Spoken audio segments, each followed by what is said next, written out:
आप देख रहे हैं लाइव इंडिया हर पल। नमस्कार, आप देख रहे हैं लाइव इंडिया हर पल। मैं हूं आपके साथ रेखा मिश्रा। प्रधानमंत्री नरेंद्र मोदी ने पश्चिम एशिया में वर्तमान संघर्ष के संदर्भ में स्थिति और चल रहे प्रस्तावित राहत उपायों की समीक्षा के लिए मंत्रिमंडल की सुरक्षा मामलों की समिति की बैठक की अध्यक्षता की। कैबिनेट सचिव ने वैश्विक स्थिति और भारत सरकार के सभी संबंधित मंत्रालयों विभागों द्वारा अब तक उठाए गए तथा नियोजित राहत उपायों पर विस्तृत प्रस्तुति दी। कृषि, उर्वरक, खाद्य सुरक्षा, पेट्रोलियम, बिजली, MSMI, निर्यातक, शिपिंग, व्यापार, वित्त, आपूर्ति श्रृंखला और अन्य सभी प्रभावित क्षेत्रों में अपेक्षित प्रभाव और उससे निपटने के लिए उठाए गए उपायों पर चर्चा की गई। देश में समग्र वृहद आर्थिक परिदृश्य और आगे किए जाने वाले उपायों पर भी चर्चा की गई। बता दें कि प्रधानमंत्री नरेंद्र मोदी ने इस मीटिंग की अध्यक्षता की। इसके साथ ही आपको बता दें कि पश्चिम एशिया में वर्तमान संघर्ष का वैश्विक अर्थव्यवस्था पर महत्वपूर्ण अल्पकालिक और साथ ही मध्यकालिक और दीर्घकालिक प्रभाव पड़ेगा। बैठक में भारत पर इसके प्रभाव का आकलन किया गया और तत्काल तथा दीर्घकालिक दोनों तरह के जवाबी उपायों पर चर्चा की गई। भोजन, ऊर्जा और ईंधन सुरक्षा सहित आम आदमी के लिए आवश्यक वस्तुओं की उपलब्धता का विस्तृत आकलन किया गया। इस बैठक में साथ ही आवश्यक वस्तुओं की लगातार उपलब्धता सुनिश्चित करने के लिए अल्पकालिक, मध्यकालिक और दीर्घकालिक उपायों पर भी विस्तार से चर्चा की गई। किसानों पर पड़ने वाले असर और खरीफ मौसम के लिए उनकी खाद की जरूरतों का आकलन किया गया। पिछले कुछ वर्षों में खाद का पर्याप्त भंडार बनाए रखने के लिए जो कदम उठाए गए हैं उनसे समय पर खाद की उपलब्धता और खाद्य सुरक्षा सुनिश्चित होगी।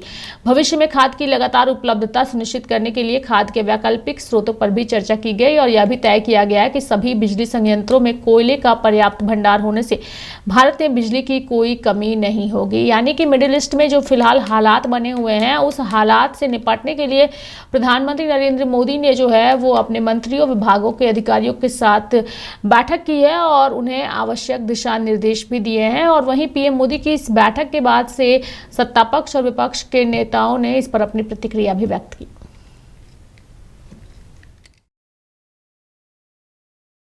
Well, the war in West Asia has entered a very critical phase. There has been escalation since yesterday of an unprecedented level. The Iranians have actually attempted to ostensibly hit the Israeli nuclear research reactor. President Trump has issued a warning which is going to expire today evening. And so therefore the conflict has entered perhaps its most dangerous phase.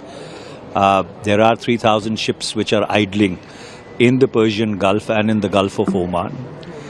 So therefore there is a need for everybody to dial down, to give diplomacy a chance.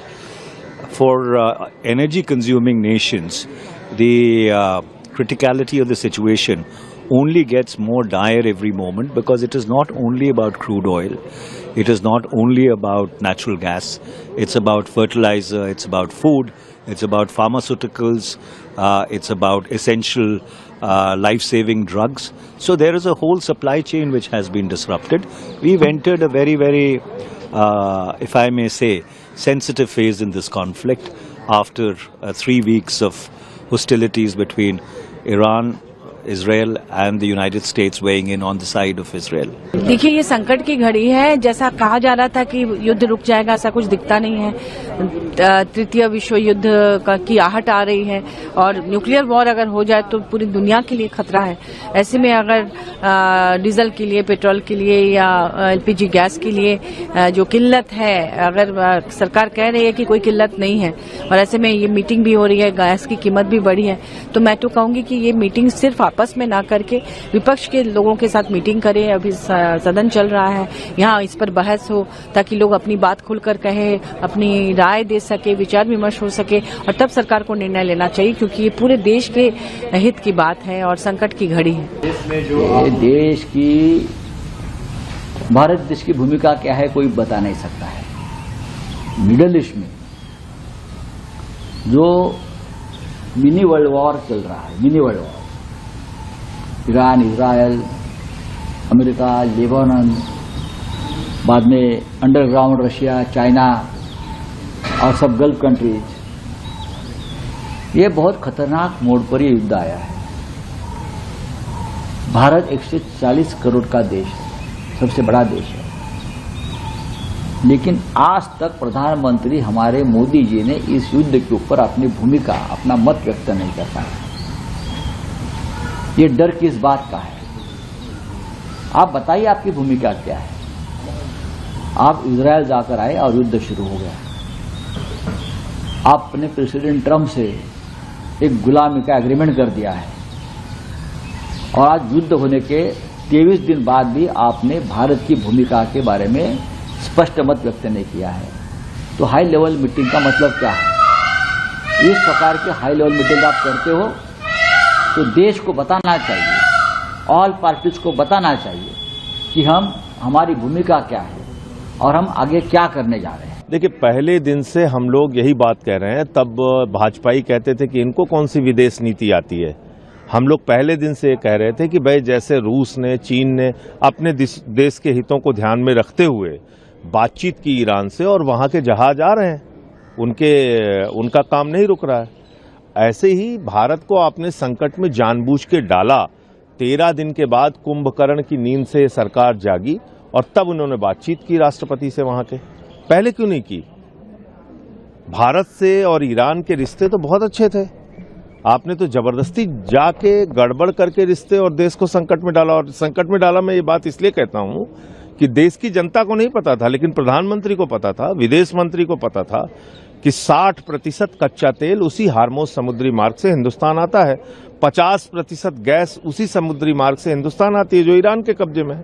तो ऐसे देश से हम पंगा लेने जा रहे हैं जो हमारे ऊर्जा हितों की सुरक्षा देता है। तो ये सवाल है जी। सर, साथ ही अगर आपने अभी मीटिंग करना शुरू किया, अब क्या हालत है? गैस की शॉर्टेज अब बढ़ेगी, तेल की शॉर्टेज बढ़ेगी, आपके जो रिजर्व हैं वो धीरे धीरे खत्म होंगे, तो ये समस्या होगी। वेस्ट एशिया में जो कॉन्फ्लिक्ट चल रहा है, उस कॉन्फ्लिक्ट को लेकर के 28 दिन हो गए और अभी भी। तो प्रधानमंत्री नरेंद्र मोदी ने पश्चिम एशिया के हालात पर हाई लेवल मीटिंग की है और उसको लेकर के नेताओं ने अपनी प्रतिक्रिया व्यक्त की है। मेरे साथ इस खबर में इतना ही। आप देखते रहिए लाइव इंडिया हर पल।